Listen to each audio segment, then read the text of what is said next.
Hello,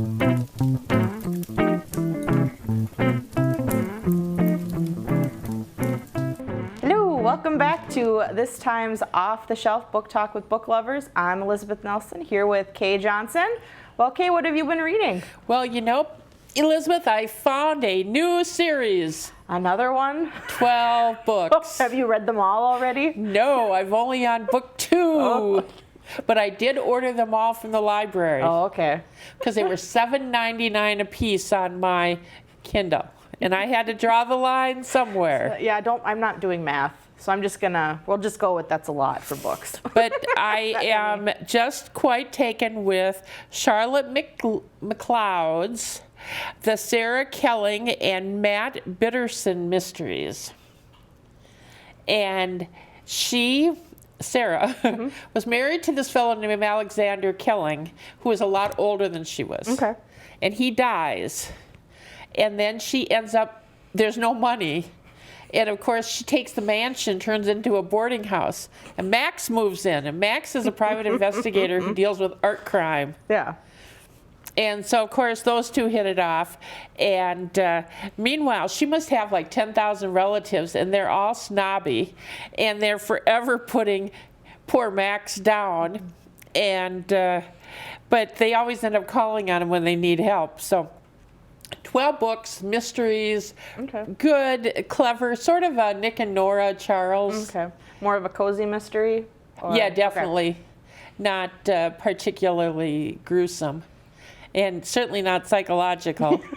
But they're fun. I'm enjoying them. So I'm on, well, the first one I got free, Kindle Unlimited. Then I discovered I'd already downloaded one that I never read, so I had 2. And then I bought one for $1.99, so I'm up to 3. And the others 9 I got from the library. Okay. Or I ordered them this morning, so we'll see. I'll probably get them all on the same day. Hopefully they come in order. Otherwise, you're going to get like 12, and then you'll get 5. Yeah, I really don't like.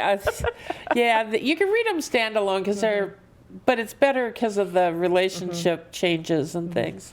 Hopefully, it doesn't turn out like with me, where I start a series and I'm the only one reading them, and then you get to like the 6th book, and then like the rest of the world starts reading them at the 6th book. You'll never get them again. Well, then you do get them, but you have to wait like. Yeah, and I hate to wait. A month in between. Well, I just got on the way here. I had a notification that I had a hold come in from the library, and I have been on hold for this book since the middle of August. Wow! And I just got it. I don't remember which one it is. I just know I only had one book on hold, and I was like, well, I signed up for that book in August, so. Well, it's exciting when they come through. It's like Christmas. It's like, oh, something to get, something new. I get pretty excited, boy. Oh, yeah. So, what are you reading, Betsy? I recently finished a book by Lisa, I think it's Scottoline. Oh, yep. I'm saying it phonetically, if nothing else. It's what it looks like. The title of the book is called After Anna. So this book is told from the point of view of 2 the main characters. It's husband and a wife. And so the wife, it's not a secret. At the beginning of the book, it starts out with the daughter is dead. The stepdaughter is dead, and her stepfather is on trial for her murder. And so the different chapters of the book are told from the mother's point of view. It's before the murder, and then from the stepfather who's on trial, it's from after the murder. And then they go back and forth pretty much leading up to the event of the murder and what goes on. And so I wasn't too sure when I started it. I was kind of like, oh, this is going to be just one of those other kind of not dark. Super suspenseful. It's going to, well, when you know it starts with the murder of a stepdaughter, you know it's not going to be a bright, shiny book, Kate. No, it's going to be dark. There was a twist at the end that I didn't see coming, is it which like is always good. Ware twist? Yeah. Oh, really? Yep, good twist. It wrapped up nice at the end. I really liked it. I listened to it on audiobook, so that it was read by 2 different people, man and a woman, and so the voices flipped between the chapters. It was interesting. Though she didn't have a lot of, the lady that was reading didn't have a lot of variation between some of the characters, so I was like, wait, is this the wife, or is this the wife's friend, or is this the stepdaughter that's talking, Who is or this? who are we listening to right now? But I really enjoyed it. It was a really quick read, or listen, as Tom will tell me I have to say. So I really enjoyed that one. I also finally finished this one, The 7.5 Deaths of Evelyn Hardcastle. This was another one with a twist at the end that I didn't see coming. Is it good? Yeah, it is really good. So the story behind this book is there is a guy, the main character's name is Aidan Bishop, though he doesn't know his own name at the start of the book. And he has... Does he have amnesia? Explain it. He does not have amnesia, no.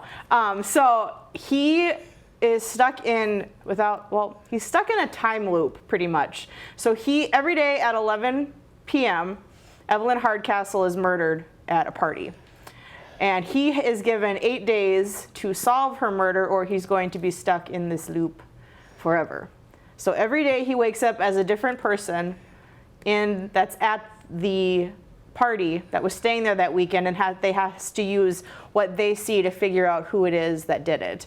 And there's also other people who are trying to do the same thing because they want to be the ones to get out and not be stuck. And then there's another person who's just there trying to kill everybody off so that nobody leaves.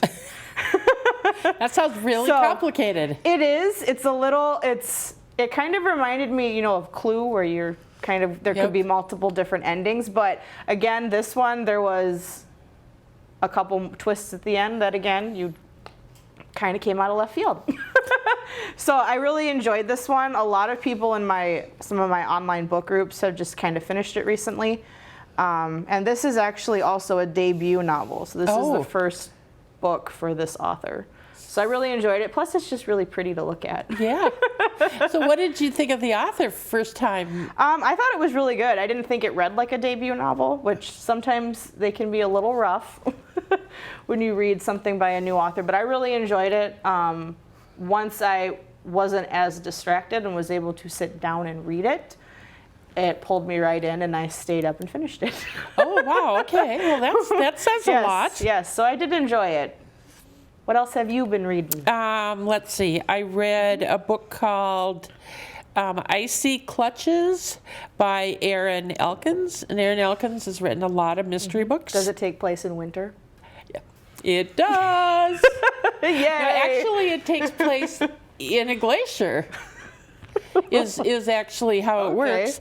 But it's a group of a professor and students were exploring a glacier in 1960, and an avalanche came along and killed several of the students, and the professor survived.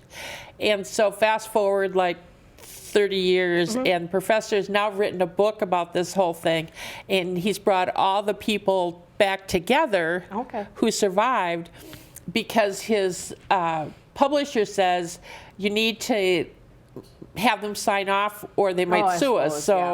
So this whole group's gathering, and there's a fellow named Gideon Oliver who's known as the skeleton detective. He's an anthropologist, and anyway, he's at this lodge in Alaska with his wife, who's a national park ranger. And she's there doing some type of interesting pairing there. Yeah. So she's at some type of training. Okay. And he came along just to go along. And so of course they unearthed some bones out of this glacier. So Oliver's put to work right away, and then there's all sorts of issues that rise to the surface, so to speak. And then, of course, there's a murder. And then there's a couple more murders. And then in the end, we find out who did it. So Were you able to figure out who did it before the end of the book? Well, you kind of had it down to one of 3 people. Okay. And so it was a matter of, I thought it was a good read. Okay. It was easy. It was a paper, well, no, actually I read it on here, but it's paperback. Yeah.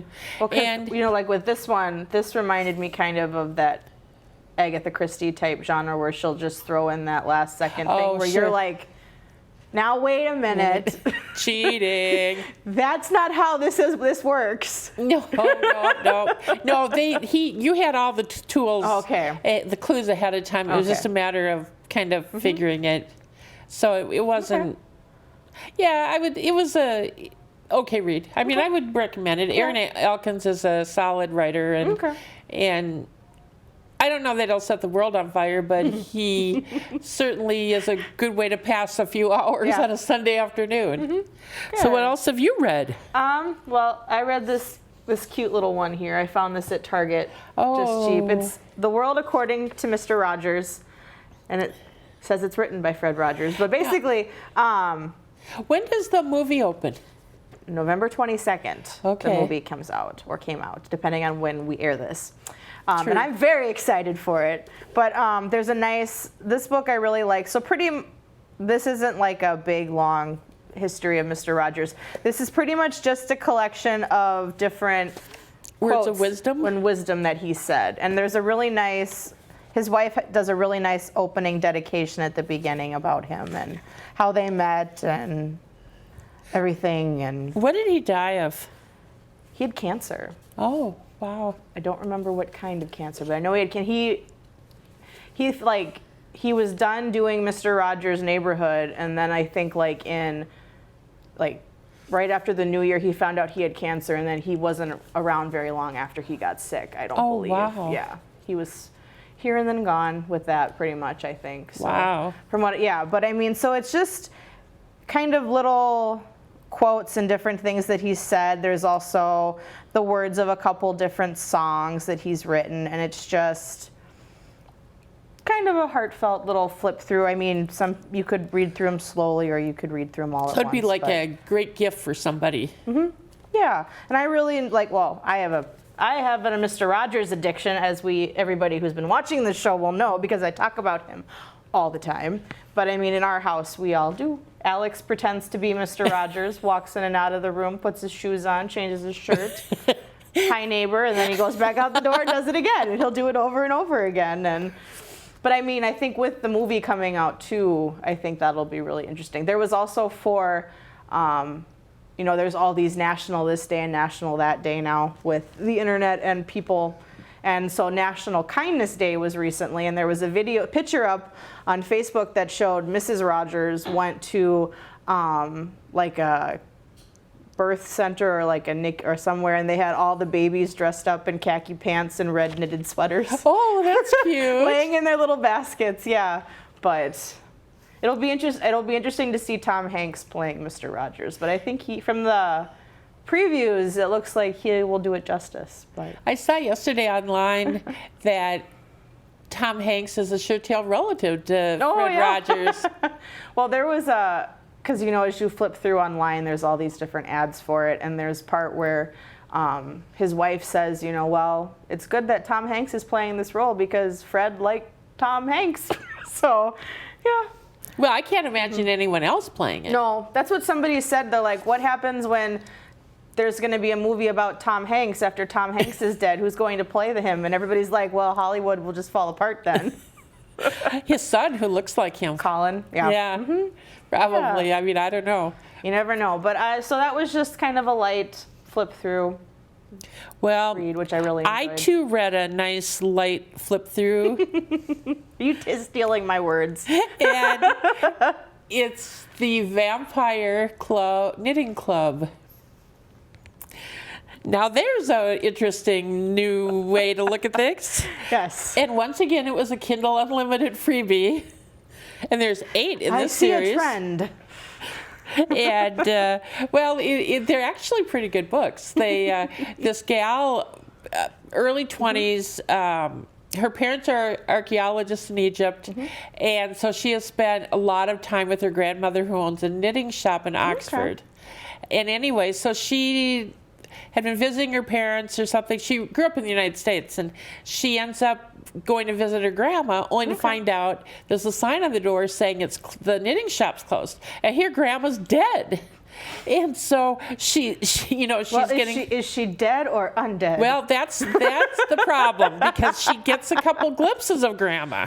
And so she's a little uncertain what's going on. And anyway, what ended up happening was grandma was attacked, and she was dying, and there happens to be a group of vampires who live underneath the knitting store. So one of them just stepped up and extended the the hand of life to her, and so she became a vampire. But fortunately, these are sophisticated vampires, so they have their own blood bank, so they don't need to attack people in the alleys at night. And so they're rich. They're all knitters, and they knit so fast that their hands are a blur. So every morning she has a new sweater to wear, or dress, or something that they've made her. And so she starts running this knitting shop, and the first book is about finding the murderer of her grandmother. Okay. And her grandmother's having some difficulty transitioning to. So that all comes out, and then it ends up with this gal's a witch, and so she's got all these talents she's got to figure out. And so there's 8 books, and this last one, a couple in one of the books, this gal who worked at a bookstore was in love with the bookstore owner. So she came to the knitting store looking for someone to create a love potion for her. So they whipped up a love potion for her, took it to a play rehearsal. Everybody got some except the person who wanted to fall in love, and so there were all these mismatched groups. So it was bad. It sounds like a soap opera, Yes. like a Hallmark movie. Yes, but the 2 people that wanted to get together ultimately did. So book 8 was their wedding. Oh, okay. Well, it kind of, what you're talking about sort of reminds me of a different series, and I can't remember the author, but is it Accidental Demon Slayer? Yes. Where this girl goes home Angie to Fox? see her. Yes, Angie Fox goes to visit her grandma, and there's a demon in the bathroom. and Grandma visits her Grandma visits on her on her 20 Harley. Her grandma Yeah. drives a Harley or something, and it's just this Pink Harley. Yes, and that's another series that I kind of Yeah, because it was her 30th birthday, 25th birthday. It's usually one of the big milestones if we're Yeah. sticking to the genre things. Yeah, here. that's why Grandma shows up, and Grandma's going to help her because she's But going to the come only thing into. I remember is that it starts off with that there's a demon in her She comes toilet. out of the toilet, Yes. and then they take off on Grandma's Harley. And then it's basically she falls in love with a 'cause then- griffin. well, Grandma gets kidnapped by vampires. Just all Yes. makes sense. We promise if you actually read the book and just don't listen to us try to remember it Well, off the top of our head. She gets kidnapped and taken into the lower levels of hell, Yes. and they have to go and rescue her. People would think we were insane if they just listened in on this conversation. Well, But they kind of seem similar to me. this book But- was called Baubles and Broomsticks. Okay. The next one is Popcorn and Poltergeists, and the author's Nancy Warren. Nancy Warren. Okay. And they're really fun, but I don't know. Yeah, the Vampire Knitting Club. And they're sophisticated, they're rich, they dress well, they just are everywhere. But they live underneath the knitting shop. But if they're rich and sophisticated, shouldn't they have like a high tech like? Well, I think they downstairs could is live pretty in? nice. Oh, okay. And then they meet like a couple times a week in the back of the knitting store and knit together. Did they do this before when Grandma was alive? Did Grandma know Yes, about? yes. Grandma knew. Yes. That's how this Funny. whole thing came together. Okay. And the head vampire, Rafe, she is in love with Rafe, R-A-F-E. Oh my gosh. I'm segueing. My brain is going back into our conversation about period I romance can't wait till novels. Valentine's Day. We should talk about. We could do a whole episode on that. romance novels, the Rafes of the world. Sounds good. Well- Liz is going to hold us to that now, though. Well, we could do something really fun with that. I think. Good. Yeah, I didn't. And then the other book, I don't have a copy of it because again, this was an audiobook I listened to. I helped out with the Saluting Community Heroes event, which you did as well with taking tickets. And the speaker for the evening was Taya Kyle, wife of Chris Kyle, who wrote American Sniper. And so I purchased her book, but because I am a glutton for punishment and all that, I decided that before I would read her book, I should read his books. So, Oh wow! so we go from Mr. Rogers to American Sniper because welcome to my brain. So I listened to the first one, the second one I'm on hold for, but it was in, that just American Sniper, everybody's familiar, there's the movie. It just follows his career from start to when he retired as a sniper and his tours overseas during the 4 tours. 4 tours. Yep. and then there are also parts where Taya Okay. reads in it too. So I hadn't read it before.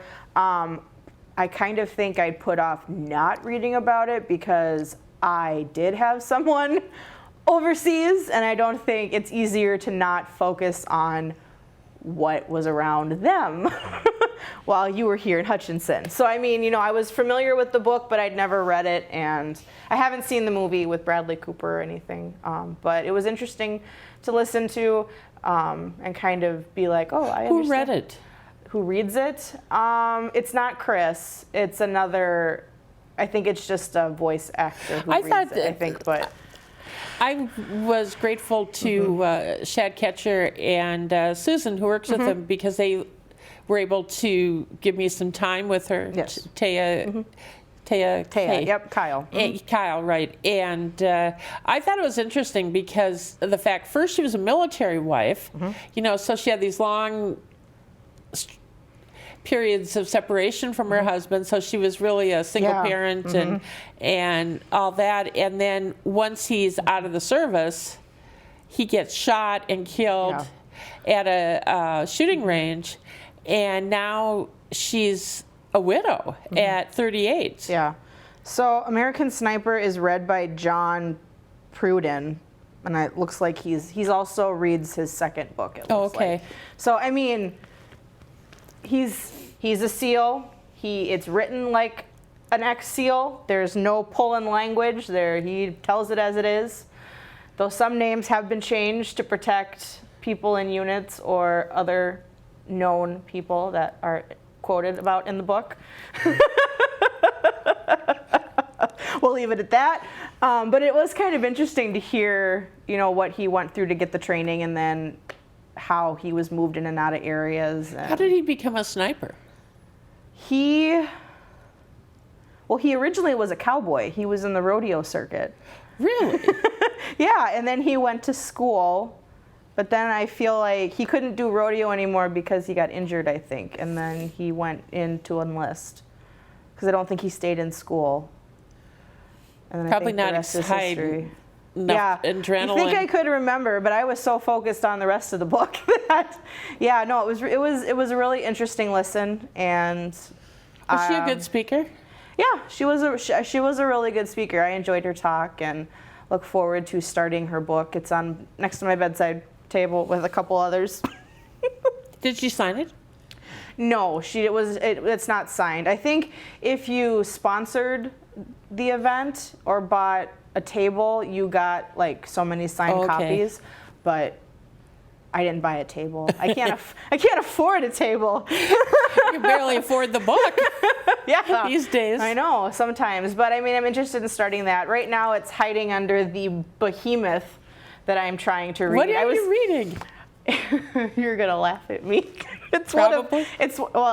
Hey, you talked about the Vampire Knitting Club. I can talk about the Athena Club. So, hang on. I got back to my Goodreads. It keeps track of everything so my brain doesn't have to.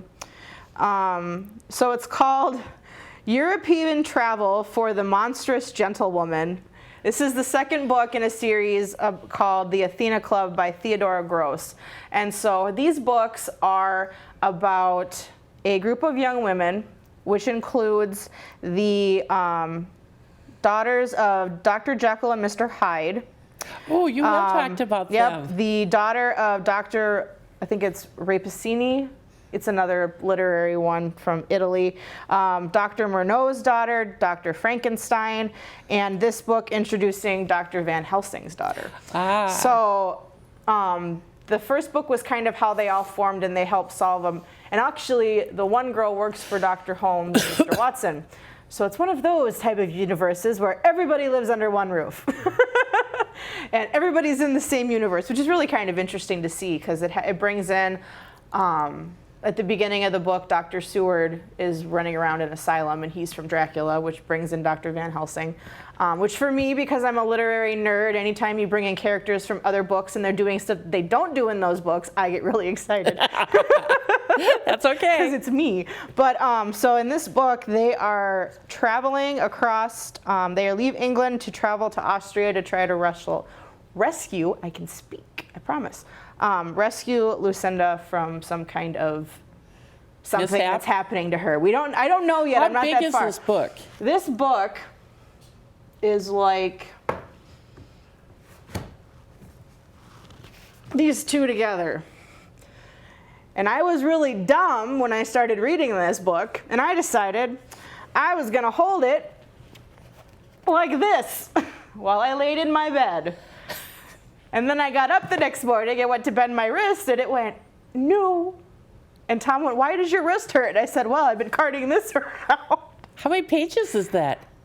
I don't know. Why are they so long? The other one's not. The other book is considerably smaller. But the first one is called The Alchemist's Daughter. And it starts out with Mary finding out she has her half-sister. So Mary is Dr. Jekyll's daughter, and Diana is Mr. Hyde's daughter. Wrap your head around it. So yeah, but I mean, it's really interesting. The way she writes it, it's Catherine, who's Dr.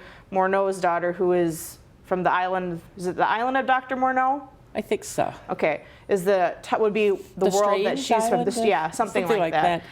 And so it's written as she's trying to write the book. She's trying to write this story because they are single women in London in the 1800s. And so they're trying to write these books to make money so they can keep living in this house. And so she's typing the book, but then there's all these little indentations where everybody else is chiming in like, well, you can't say that I did that, or I don't think this is where you should start this book. And so it's all these little comments going on throughout, which is really kind of funny to read, and you can kind of see it in your mind.